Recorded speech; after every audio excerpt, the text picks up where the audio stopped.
CMR shopping mall Dasara ధమాకా offers అద్భుతమైన offers తో పాటు అబ్బురుపరిచే స్పాట్ గిఫ్ట్స్.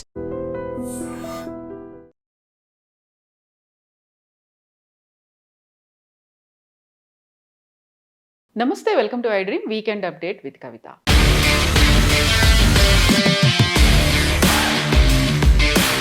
మనతో పాటుగా ఉన్నారు foundation for democratic reforms founder doctor Jayaprakash Narayana గారు. సార్ నమస్తే. సార్ నమస్తే కవిత. ఇప్పుడు శ్రీలంక, బంగ్లాదేశ్, నేపాల్ అక్కడ ఎందుకని ఇలాంటి పరిస్థితులు తలెత్తాయి సార్? మనకున్న అవకాశాలు అక్కడ లేకపోవడం. శ్రీలంక ఉన్నది, ఒక చిన్న ఉదాహరణ చెప్తాను. ఇన్ని భాషలను మనం ఇముడ్చుకుంటే 22 భాషలు రాజ్యాంగంలో మనం పాత్ర కల్పించి అయినా దేశంలో భాష మీద ఎక్కడ గొడవలేదు. ఏదో కొంతమంది రాజకీయ లబ్ధి కోసం తాత్కాలిక గొడవ చేయడం, కానీ ప్రజల్లో భాషల మీద ఎక్కడ గొడవలేదు. శ్రీలంకలో 2 భాషలు ఇముడ్చుకోలేకపోయినారు. తమిళము, సింహళ భాష, మెజారిటీ భాష సింహళ భాష. 2 భాషలను కుదుర్చుకోలేక ఒక ఫెడరల్ వ్యవస్థ నిర్మాణానికి ప్రయత్నం చేయక ఒక నరమేధానికి దారితీసింది. దానివల్ల ఏమైంది, పార్టీలలో ఒక కళ్ళగట్టిన స్వభావం, ఒక హింస అనేది సమాజంలో అంతర్భాగంగా ఉండిపోవటం. సరే, అవినీతి మన దేశంలో ఉంది, అన్ని దేశాల్లో ఉంది. మరి రాజపక్ష కుటుంబం కానీ అన్ని అధికారం అంతా వాళ్ళదే, మొత్తం ఆ కుటుంబమే, అన్ని పదవులు వాళ్ళవే. రాష్ట్రపతి ఆ కుటుంబమే, ప్రధానమంత్రి, డిఫెన్స్ మంత్రి, మరో మంత్రి, ఆర్థిక మంత్రి, మరో అన్నీ వాళ్ళే. అన్ని కీలకమైనవన్నీ వారి, అన్ని కమిషన్లు, అవినీతి, మంచి పరిపాలన అన్న భావం ఆ పరిస్థితుల్లో వచ్చింది. అలాగే బంగ్లాదేశ్ తీసుకోండి. ప్రతిపక్షాన్ని మీరు చంపేస్తే ఇప్పుడు ప్రమాదం ఉంటుంది. ప్రజల్లో ఇప్పుడు ఏ పార్టీ వచ్చినా కూడా సమాజంలో ఆ పార్టీ మీద విమర్శ ఉండాలి, సహేతుకమైన విమర్శ ఉండాలి, నిరసన చెప్పే హక్కు ఉండాలి. ఆ నిరసనకి ఒక మార్గాన్ని చూపెట్టి ప్రజలను సమీకరించేటువంటి సంస్థలు ఉండాలి, అవి పార్టీలే. మీరు అధికారులు ఉన్నారు కదా చెప్పిన షేక్ హసీనా ఏం చేసింది, పరిపాలన బాగా చేసింది ఆవిడ. ఆర్థికంగా బంగ్లాదేశ్ని బాగా నిలబెట్టింది ఆవిడ. ఆవిడ ఉన్నంతకాలం కూడా బంగ్లాదేశ్ ఆర్థిక ప్రగతి బ్రహ్మాండంగా ఉంది. మనకంటే తలసరాదాయం పెరిగింది బంగ్లాదేశ్లో. మనం వాళ్ళని చూసి నేర్చుకోవాల్సిన పరిస్థితి వచ్చింది కొన్ని రంగాల్లో. కానీ రాజకీయ విషయంలో మాత్రం అక్కడ చాలా కాలంగా పక్షపాత రాజకీయాలు, కక్షపూరిత రాజకీయాలు ఉండటం చేత, ఎందుకంటే షేక్ హసీనా తండ్రిని, తల్లిని, కుటుంబం మొత్తాన్ని మినహాయించి అందరినీ చంపేశారు 1975లో ఆగస్టు మాసంలో, మన స్వతంత్ర దినోత్సవానికి ఒక రోజు ముందు. ఆ మనసులో బాధ, కసి ఉంది. అలాగే వేరే వాళ్ళ అధికారులు, బేగం జియా వాళ్ళ అధికారులు ఉన్నప్పుడు ఈవెంట్ చాలా నానా హింసలు పెట్టారు.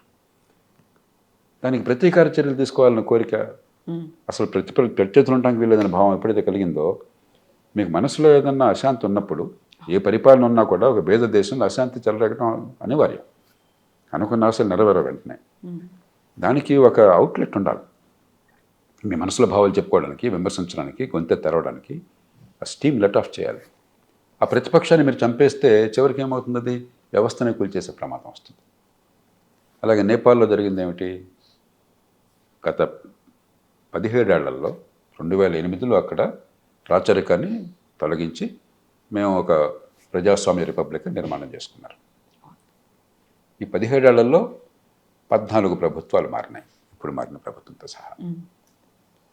గత 3-4 ఏళ్ళు చూడండి, 2022 నవంబర్లో కొత్త పార్లమెంట్ ఎన్నికైతే చూడండి ఎంత విచిత్రమో. 3వ పార్టీ 35-36 సీట్లు ఉంది, ప్రచండ అని చెప్పని, పుష్ప కమల్ దహాల్ అని చెప్పని. గతంలో మన నక్సలైట్ నాయకుడు ఆయన, అండర్ గ్రౌండ్ ఉన్నాడు ఆయన. ఆయన పేరు పుష్కుమార్ ధమాల్. ఆయన ఈ పార్టీలని, 2 పెద్ద పార్టీలని పక్కన పెట్టి, ఆయనకి మరి సంఖ్యాబలం లేకపోయినా కూడా ఈ ఇద్దరి మధ్య, పెద్ద పార్టీల మధ్య పోటీ ఉంది కాబట్టి, ఏ పార్టీకి మెజారిటీ లేదు కాబట్టి, మొట్టమొదట ఇతర కమ్యూనిస్ట్ పార్టీలతో చేతులు కలిపాడు. వాళ్ళని వదిలేసి మళ్ళీ తర్వాత ప్రధాన ప్రత్యర్థి నేపాలీ కాంగ్రెస్తో మళ్ళీ చేతులు కలిపాడు. మళ్ళీ వాళ్ళని వదిలేసి మళ్ళీ ఇతర కమ్యూనిస్ట్ పార్టీలతో చేతులు కలిపాడు. చివరికి ఈ 2 పెద్ద పార్టీలు కలిసి ఆయన్ని దింపేసి వాళ్ళు వచ్చారు అధికారులు. అంటే ఏమైంది, 2 పెద్ద పార్టీలు కలిసిపోయినాయి, ప్రతిపక్షం అనేది లేకుండా పోయింది. ఉన్న చిన్న ప్రతిపక్షమైనా కూడా పుష్కుమార్ ధమాల్ది, ప్రచండది విశ్వసనీయత పూర్తిగా పోయింది. కాసేపు ఆగంతు కాసేపు ఈగంతేసేసరికి. అంటే ప్రతిపక్షం లేదు, దేశం లేదు. వీళ్ళంతా దోచుకు తింటున్నారు. ఎందుకంటే మనకి ఇంకా ఫ్యూడల్ వ్యవస్థ నుంచి బయటపడలా దక్షిణాసియా ఉపఖండంలో. ఇప్పుడు కూడా అధికారం అంటే సొంతం, మన ఎమ్మెల్యేలు అట్లా చేస్తున్నారు కదా అన్ని రాష్ట్రాల్లో. మాదే బలం, నేను చెప్పిందే జరగాల, లేకపోతే కొడతాను, లేకపోతే తిడతాను, ప్రతి పోస్టింగ్ ట్రాన్స్ఫర్ నా చెప్పినట్టే పోలీస్ కేసు నేను చెప్పినట్టే మనందరూ తెలిసిందే కదా మనకి ఏం జరుగుతుంది అక్కడ అంతే ఇక్కడ అంతే. కానీ ఆ ప్రతిపక్షం అనేది లేకపోయేసరికి ప్రజలు కొంచెం మించే అవకాశం లేకపోయేసరికి ఇది వ్యవస్థ మీద పడిపోయింది. అంచేత మనం ఆ తప్పులు చేయటంలా. కానీ ఖచ్చితంగా ఉదాసీనంగా ఉండకూడదు, అలాగే భయపడాల్సిన అవసరం కూడా లేదు. ఈ దేశం చాలా సుస్థిరమైన దేశం, అంతర్లీనంగా చాలా బలమైన దేశం. మహాత్మా గాంధీ పుణ్యమా అని చెప్పని, జాతి నిర్మాతల పుణ్యమా అని చెప్పని, జాతీయత భావం చాలా బలంగా ఉన్న దేశం. అంబేద్కర్ పుణ్యమా అని, రాజ్యాంగ నిర్మాతల పుణ్యమా అని చెప్పని చాలా విశిష్టమైన రాజ్యాంగం, గర్వించదగ్గ రాజ్యాంగాన్ని మనకిచ్చి ఈ 70 ఏళ్ళు 80 ఏళ్ళు మనం బాగా కాపాడిన దేశం. కాబట్టి దాన్ని కాపాడుకున్నంతకాలం, మన ప్రజాస్వామ్యంలో లోపాలను సవరించడానికి ప్రయత్నం చేస్తున్నంతకాలం, ఆర్థిక వ్యవస్థలో ఎదుగుదల ప్రయోజనాలు సామాన్యులకు అందేందుకు ఇంక్లూజివ్ గ్రోత్ అంటాం, దానికి ప్రయత్నం చేస్తున్నంతకాలం మనం భయపడాల్సిన అవసరం లేదు. కానీ జాగరూకత ఉండాలి ఖచ్చితంగా. సో ఈ 3 దేశాల్లో కనిపించిందంతా ముందుకు కదిలింది యూతే సార్. ఆ యూత్ని ప్రాపర్గా హ్యాండిల్ చేయకపోతే ఇలాంటి సంఘటనలే ఎదురవుతాయి అనేటువంటి మాట. మన యూత్కి కూడా అలాంటి ఒక పిలుపు సోషల్ మీడియాలో కూడా వస్తుంది. అంటే మనకి ఏంటంటే 2 ఉన్నాయి. ఒకప్పుడు 21 ఏళ్ళకి ఓటు హక్కు ఉండేది, ఇప్పుడు 18 చేసాం మనం. అన్ని దేశాలు దాదాపు అదే చేసినాయి. కొందరు రాజకీయ పండితులు చేసేవాళ్ళు అంటే ప్రపంచం అంతా కూడా 18 ఏళ్ల వయసు ఉన్న వాళ్ళకు ఓటు ఉంటే వాలటైలిటీ అంటాం, ఆవేశం, క్షణానికి మనసు మారిపోవటం, కోపం వచ్చేయటం, అది ఉంటుంది. కొంత వాలటైలిటీ అనివార్యమని చెప్పిన కొంతమంది అంటారు, అది వాస్తవం కావచ్చు బహుశా. కానీ మనం మళ్ళీ వెనక్కి వెళ్ళాం. రెండోది ఏమైంది, ఆధునిక యుగంలో సోషల్ మీడియాలో పూర్వం మీరేమన్నా మాట అంటే ఒక ఫిల్టర్స్ ఉండేవి, వెంటనే అది పత్రికల్లో వచ్చేది కాదు. అక్కడ ఎడిటర్లు కానీ మిగతా వాళ్ళు కానీ వాళ్ళ అభిప్రాయాలు ఏమైనా కూడా, వాళ్ళ సిద్ధాంతాలు ఏమైనా కూడా వాస్తవమా కాదా తొందరపాటు లేకుండా కొంచెం జాగ్రత్తగా ఉంటాం, భాషను జాగ్రత్తగా మరి సంయమనంతో వాడడం, గేట్ కీపింగ్ అనేది చేసేవాళ్ళు, ప్రజల్ని రెచ్చగొట్టడం కాకుండా కాస్త ఆలోచించడం ఉండేది ఆ రోజుల్లో. ఇప్పుడు ఏమైంది, ఈ సోషల్ మీడియా 24 అవర్ టీవీ క్షణాల్లో లక్షల మందికి వెళ్ళిపోతుంది. అది నిజమో అబద్ధమో పుకారో అది ఎవరికి తెలియదు. ఏంటో అదిగో పులి వచ్చిందంటే పులి తోకుందంటాడు, అదిగో దొరపోతేందంటే దొరను కట్టేయమంటాడు. ఆ రకంగా రకరకాలైనటువంటి చాలా వేగంగా ప్రచారం అవుతున్నాయి. ఈ కారణంగా ఖచ్చితంగా కొంత వాలటిలిటీ పెరుగుతుంది. అమెరికా లాంటి దేశంలో ఎప్పుడన్నా మనం ఊహించామా అమెరికాలో రాజకీయ అస్థిరత్వం లేకపోతే అధికారం మార్పిడి శాంతియుతంగా జరగని పరిస్థితులు వస్తే అవకాశం ఉంది చెప్పని? 2021 ఆ జనవరి 6 జరిగింది ఏమిటి?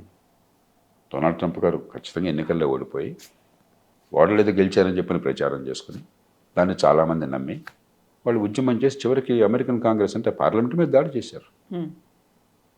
ఏదో అమెరికాలో ఇంకా వికేంద్రీకరించిన పరిపాలన ఉంది, వ్యవస్థల్లో బలం ఉంది.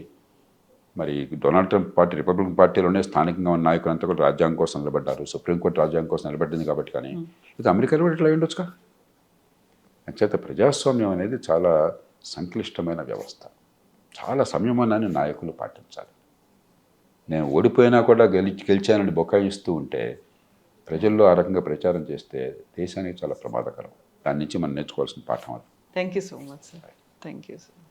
And for more videos, Please subscribe to iDream. Please subscribe to iDream. Please subscribe iDream. And please subscribe to iDream. For more videos, subscribe to iDream. please like, share and subscribe to the channel. Congratulations, iDream. Subscribe to iDream. Subscribe to iDream. So subscribe to iDream Media. iDream ki iDream team andarki huge congratulations. Please subscribe iDream Media. Please subscribe to iDream. Subscribe iDream. Please subscribe to iDream. iDream అంటే నా కళల ఛానల్ను subscribe చేసుకున్న నోరు తిరుగుతలేదు, మీరైతే గంట గుర్తు కొట్టండి. For more such videos, please subscribe to iDream. Subscribe to iDream. Please subscribe to iDream. Please subscribe iDream Media. Please do subscribe to iDream. Please subscribe to iDream Media. For best entertainment and information, please subscribe iDream. And don't forget to subscribe to iDream.